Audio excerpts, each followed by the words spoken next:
El Señor esté con ustedes. Proclamación del Santo Evangelio según San Mateo.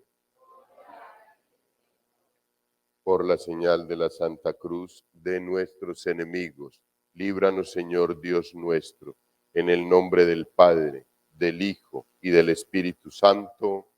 Amén.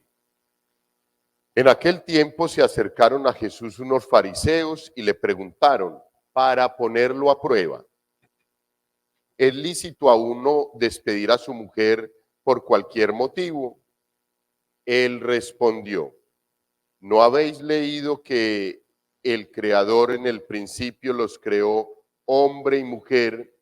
Y dijo: por eso abandonará el hombre a su padre y a su madre, y se unirá a su mujer, y serán los dos una sola carne. De modo que ya no son dos, sino una sola carne. Pues lo que Dios ha unido, que no lo separe el hombre. Ellos insistieron: ¿y por qué mandó Moisés darle acta de repudio y divorciarse? Él les contestó: por lo tercos que sois, os permitió Moisés divorciaros de vuestras mujeres, pero al principio no era así.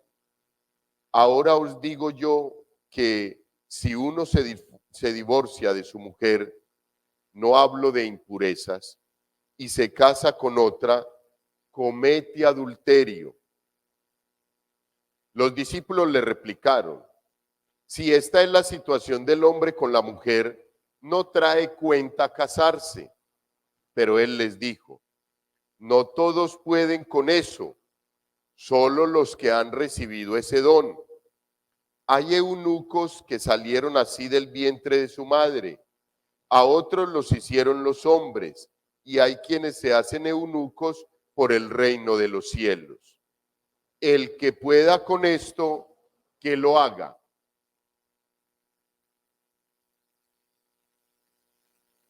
Palabra del Señor. Pueden tomar asiento, queridos hermanos.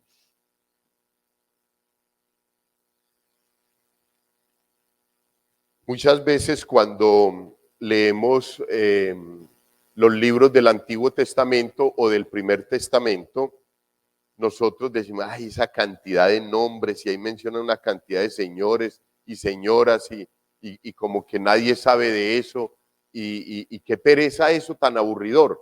Es mejor leer el Segundo Testamento o el Nuevo Testamento, porque ya nos hablan de Jesús, de María, de los apóstoles, Pedro, Juan, todos ellos, y como que conociéramos un poquito más de ellos. Hijos, no es una concepción sana, porque si nosotros miramos el texto bíblico del Primer Testamento, es una maravilla uno encontrar que en la historia se refleja todo lo que en estos momentos nosotros vivimos, todo lo que somos en este momento. O sea, que nuestra fe no es emocional, ni es sentimental, ni es porque hace 20 años o 40 años o 100 años o 400 o 500 años con Lutero, por la emoción y el sentimiento surgió la iglesia. No, es una historia de salvación que siempre muestra cómo el ser humano frágil ha estado siempre en la historia y ha dispuesto que Dios lo vaya moviendo para ir construyendo en cada uno de nosotros el camino de la santidad, el camino de la salvación. Por ejemplo, el texto bíblico hoy acá nos habla: así dice el Señor Dios de Israel, al otro lado del río Éufrates vivieron en antaño, en pasado, vuestros padres. Teraj, padre de Abraham, nuestro padre en la fe, y de Nahor, sirviendo a otros dioses. Y eso de pronto a alguien le causa escándalo, pero no se puede uno escandalizar, porque para el tiempo de Terach, todos los pueblos eran politeístas, creían en todo y tenían dioses para el agua, el sol, la siembra, la cosecha, el amor, todo, para todo. Pero era una situación cultural, como la viven en estos momentos muchos pueblos, muchas regiones en Sudamérica y en el viejo mundo y en el nuevo mundo y en muchas partes del mundo. Se vive lo mismo que están viviendo acá o que nos recuerda el texto bíblico, porque todavía no ha llegado la evangelización.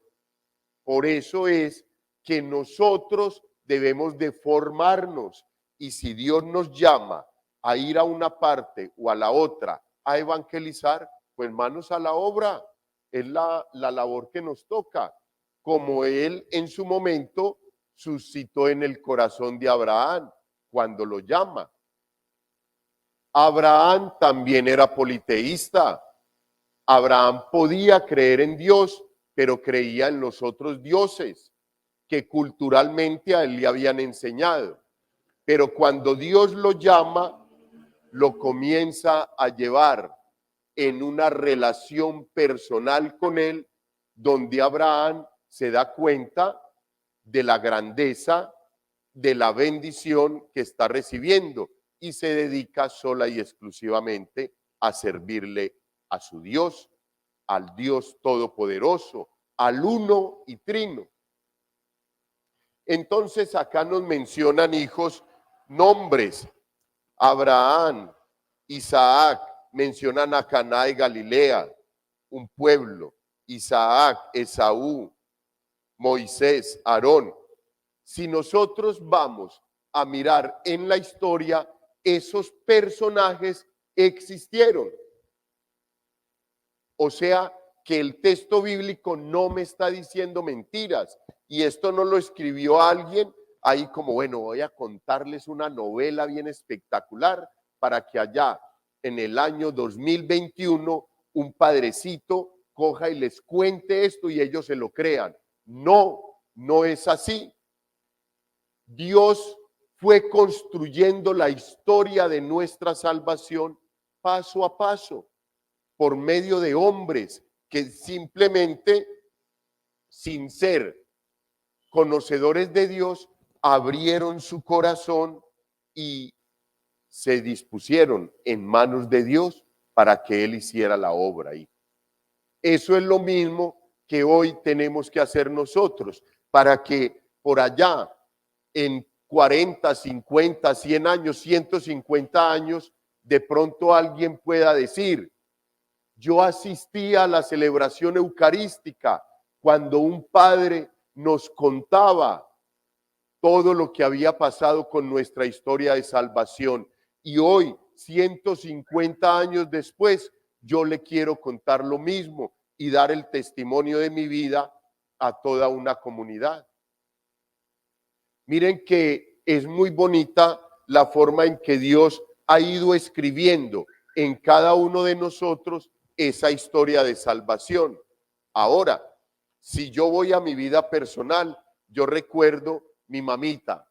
Mi mamita, yo creo que no conoció ni siquiera el término de teología o de filosofía, mi abuela, y ella me enseñaba a rezar el Santo Rosario y a santiguarme por la noche, por la mañana, y de pronto a rezar el Padre Nuestro. Pero pues que ella me pudiera explicar a mí qué es la transustanciación del pan y el vino, pobrecita. Pobrecita, bendito sea mi Dios. Hijos, pero es algo que yo recibí y que conforme lo recibí, lo fui madurando, y el proceso en el seminario a mí me ayudó a abrir la mente, el pensamiento y a estructurar el pensamiento frente a las diferentes situaciones que se le presentan a uno en la vida y sobre todo en la parte espiritual. Abrir el pensamiento acerca de Dios uno y trino, de la comunión de la iglesia, de la comunión de los santos. Entonces, queridos hermanos, a mí me corresponde también transmitir esos conceptos. En su momento, a mi sobrino le explicaba y le decía por qué se debía acercar al texto bíblico, que buscara de Dios, nunca presionándolo y nunca echándole cantaleta, pero sí trataba como de darle de pronto alguna pequeña directriz. Es lo que nos corresponde, hijos. Padre, y entonces, ¿cuándo lo puedo hacer? Es que yo no tengo hermanos, por lo tanto no tengo sobrinos, por lo tanto, ¿cuándo lo hago? No te preocupes, tranquilo, fórmate, acércate al texto bíblico, ven a la celebración de la Santa Eucaristía, escucha el Evangelio, escucha algo de predicación, alguna pequeña explicación que cualquier sacerdote de pronto te pueda compartir, que ya en su momento Dios te llamará. Yo no sabía para qué me formaba. Yo era feliz leyendo el texto bíblico y yo no sabía. 2 años y medio me demoré leyendo la palabra de Dios, la Biblia, desde la primera página a la última. Me consideraba ateo y al terminar el texto bíblico estaba de rodillas en un confesionario de la Basílica Menor en Medellín, confesándome por casi 17 años de haber blasfemado, haber criticado y renegado de los sacerdotes, de las religiosas, de todo el mundo. Y yo no sabía qué estaba haciendo Dios. Al que no quiere caldo, se le da en 2 tazas. Aquí estoy, por la gracia y la misericordia de Dios, para contarles a ustedes cómo es que Dios va escribiendo derecho en renglones torcidos, como uno, y lo llena de su gracia y lo llena de su amor para que uno tenga la oportunidad en algún momento de estar compartiendo con ustedes una pequeña reflexión acerca del texto bíblico. Queridos hermanos, que ese sea pues el mensaje de la lectura del libro del Antiguo Testamento, del Primer Testamento, que por lo general compone la primera lectura en la homilía, en la celebración litúrgica. Queridos hermanos, y en el texto bíblico del Evangelio nos viene una situación bien particular. En aquel tiempo se acercaron a Jesús unos fariseos y le preguntaron para ponerlo a prueba: ¿es lícito a uno despedir a su mujer por cualquier motivo? Él le respondió: ¿no habéis leído que el Creador en el principio los creó hombre y mujer? Y dijo: por eso abandonará el hombre a su padre y a su madre y se unirá a una mujer y serán los dos una sola carne, de modo que ya no son dos sino una sola carne. Hijos, la situación está clara, lo explica el mismo Señor Jesús ahí. Mire, por tercos Moisés autorizó dar carta de repudio a la mujer y poderse separar de ella. Pero ellos le dicen ahí, por cualquier motivo. No era por cualquier motivo, no era por cualquier motivo, era por algunas situaciones ya analizadas por el Consejo de Ancianos y que determinaban que en realidad no había esa unión de hecho y que podía quedar el hombre y la mujer libres. Pero el Señor dice, no, es que eso no fue así. Desde el comienzo Dios los creó, hombre y mujer, para que en algún momento se unieran y comenzaran a formar un solo cuerpo. Y por eso es que el matrimonio católico es indisoluble, es indisoluble. y en estos momentos porque hay nulidades, Padre, porque por medio del derecho canónico, que es el derecho que rige a la iglesia, hay unas cláusulas que permiten que un matrimonio sea nulo, sobre todo que se pueda comprobar que para el momento del sacramento matrimonial había un impedimento, y eso ya vicia el sacramento, y eso ya hace que se genere una causal de nulidad. ¿Qué es la nulidad? Que la iglesia demuestra que para el momento del sacramento había un impedimento, o sea que ese sacramento no fue real, porque lo que Dios ha unido no lo separa el hombre. Por ejemplo, que una persona, una pareja llegue a contraer el sacramento del matrimonio y ella en su mente esté concibiendo, o él también, me voy a casar con esta mujer, pasamos la finca a nombre mío, organizamos el viaje al exterior, la dejo por allá y me vuelvo. Ahí no hay recta intención. El matrimonio, ese matrimonio está viciado. Y si eso se logra comprobar, porque se puede hacer por medio de peritos, ese matrimonio se declara nulo. No hubo matrimonio. No es que se anule el matrimonio, no lo hubo, que es algo que hay que tener claro. Y así sucesivamente, o cuando, amor, estoy en embarazo, casémonos porque mi papá nos va a matar. Eso da nulidad de un matrimonio. Celebrar un sacramento matrimonial en una finca. Horrible, hijos. De una está nulo el matrimonio. Porque no se puede celebrar ningún sacramento en ninguna finca. El sacerdote que lo haga está en desobediencia. Aquí han venido, padre, ¿y será que usted no celebra el matrimonio en la finca, padre? Y yo le doy 1.000.000 de pesos. No, al menos yo no voy por ese lado. Padre, ¿y si a la niña le podemos celebrar la primera comunión en la finca, padre, allá? Todos, es que la abuela, el abuelo, padre. No. Padre, yo le doy una ofrendita. No, me da esta rabia. No, es que no es por la ofrendita, es porque a mí el derecho canónico y mi obispo me dice que no se pueden celebrar los sacramentos en las fincas y punto.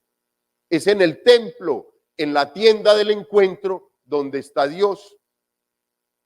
Por eso, hijos, es que Moisés tuvo que pensar cómo le soluciona el problema a esta gente para tratar de acercarse un poquito a la realidad que vivían en ese momento, y por eso él genera esa acta de repudio al sacramento. Pero no es así, hijos. El sacramento matrimonial es con todo el amor de los contrayentes y es con toda la misericordia de Dios y para siempre hasta que la muerte los separe. Por eso, ama a tu esposo, ama a tu esposa, que te salió borrachín, que te salió, ámalo, tú lo escogiste.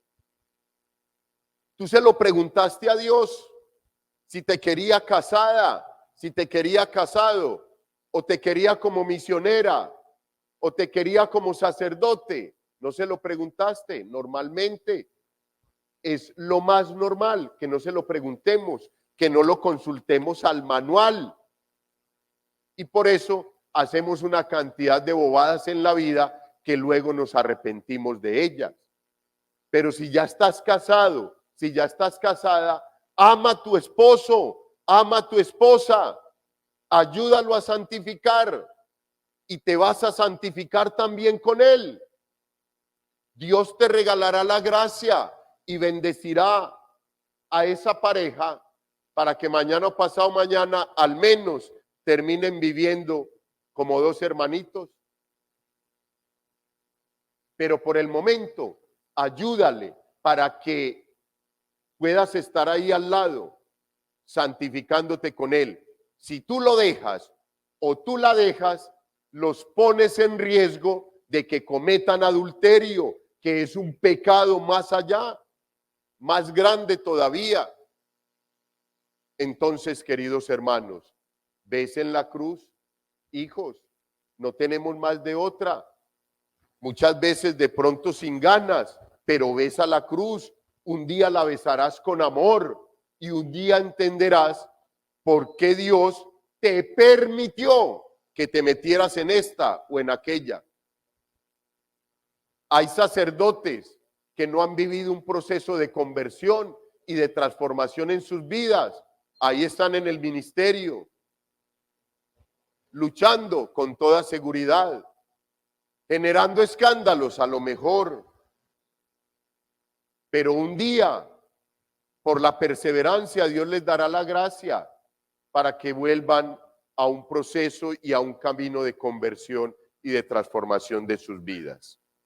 Hijos, que sea pues el mensaje del Evangelio hoy, respetar el sacramento del matrimonio y apoyar a quienes en estos momentos se encuentren como que, ay, yo estoy como con ganas de separarme, como que qué pereza este hombre, qué pereza esta mujer, a tratar de ayudarlos. Hay herramientas en nuestra arquidiócesis, hay terapeutas de familia, está la vicaría de familia, hay psicólogos, hay profesionales que pueden ayudar a solucionar situaciones que se presentan al interior del sacramento del matrimonio.